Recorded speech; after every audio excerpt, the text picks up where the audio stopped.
bunch of old jugs, and we're gonna do something with it with our seedlings. So before we get into it, please give the video a thumbs up, subscribe, and let's get into it. First off, you may hear my little helper. He'll be crawling around. Who knows what's gonna go on. So today we're gonna be planting our cold vegetable stuff that needs to be cold stratified. This is a great method, one, to stratify your seeds that need to be in the cold, and two, help you get ahead of all the planting, and then if you forget a little bit, you don't like time it just right with all the frost, because they'll be ready and they'll come up when they need.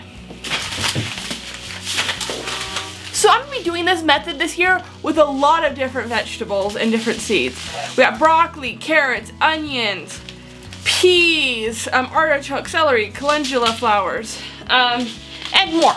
I have a whole big mix of these that I'm going to be doing this with to start. My plan for my garden is I'm going to start all these here, and then once I get big enough, I'm taking them over to my parents' house who have a bigger garden or more garden space, and I'm going to be planting stuff there. So that's why it's a little easier way to start, but also it will get you ahead so you're not waiting, well, when's the last frost. These will be ready, they'll come up when they need to, and they'll work out great. So with this method, you're going to be needing an old jug. You could do plastic, you could do bins, just something that's transparent and the sun can get into it. A great way with these, you want to make sure the lids are off so that water can get in.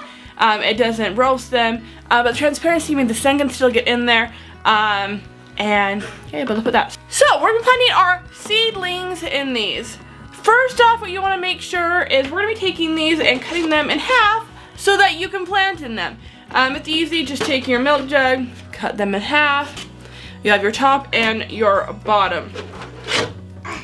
The next thing you're going to want after that, and I've already gone ahead with this one too, is I've made some holes. You want to make sure there's holes for draining so you do not cause root rot and your seedlings just sitting there. They need to be able to drain. The great thing about these is as it snows or it rains, it will let the moisture in. Keep an eye on them. If it does get too dry and you're not getting enough moisture, they may need more. But this is going to be pretty much like a little mini greenhouse that your plants are going to be able to grow in. So it's a great option for that. With my seedlings, some of these, maybe I'll do multiples of like onions because I want to do a lot of onions and carrots, things like that.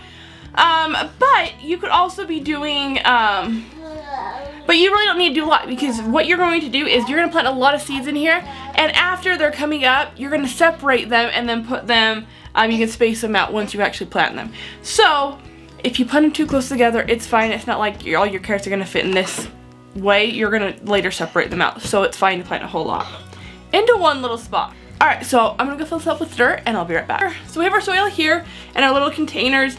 Now, one thing, you don't need a special soil for this. You can just use your stuff out in the garden. Soil here is stuff I used last year in my planting. So I'm going to start out with some onions. These ones are from M.I. Gardener. They're the Utah Yellow Sweet Spanish. I am from Utah and I thought these would be fun to try. I have a few different types of onions I'm going to be planting this year. So follow along for those. But all I'm going to do is just drizzle these around. Have a lot of different onions in here. So I put my seeds, and then I'm going to put a little bit of worm castings just on top of here just to add a little bit of extra nutrients, especially since the soil has just been sitting out in my garden. So about 2 little fingers of that. Okay, and now I'm going to be putting some more soil on top, just a light layer. Okay, so I have covered my seeds in a little bit of soil, and now just to water them. I did make sure that my seeds, or my dirt, excuse me, was already pre-moistened. So that's important, just to make sure you're not having to do a big soak and then your seeds are coming in and out. But just making sure you do that before. So now the easy part, you can so just put it inside a little tiny bit. Now either you could just leave it like this. I've seen people do it both ways. Either they've just left it like this, they're going to tape. I know that before I plant all of them that I'm going to be moving them. So I want to make sure they're taped so they're being moved a lot and that will not cause any kind of problem in the transportation. But again, you don't have to do this. And just, yeah, you just kind of keep an eye on these. throughout the next few months. So it is January right now, that's when I'm planting these. That's the best time to get these seeds going. All seeds need a little bit extra time, or a little bit different times. I'm planting them all here in January, just to get them all started. They'll come up when they need to, and I think it'll be a really, really great option. I'll make sure that these are watered whenever I need to. I think I've said that like 5 times. But another important thing is to make sure that on each of your containers you know what you're having in there, so you're not suddenly wondering, what did I plant? Alright, so now that I have this all set, all I need to do is go set it outside and let the weather do its magic, and it will start, oops. It'll start growing when it needs to. So hopefully you guys found this useful. If you did, please share it with a friend or two. Give this video a thumbs up.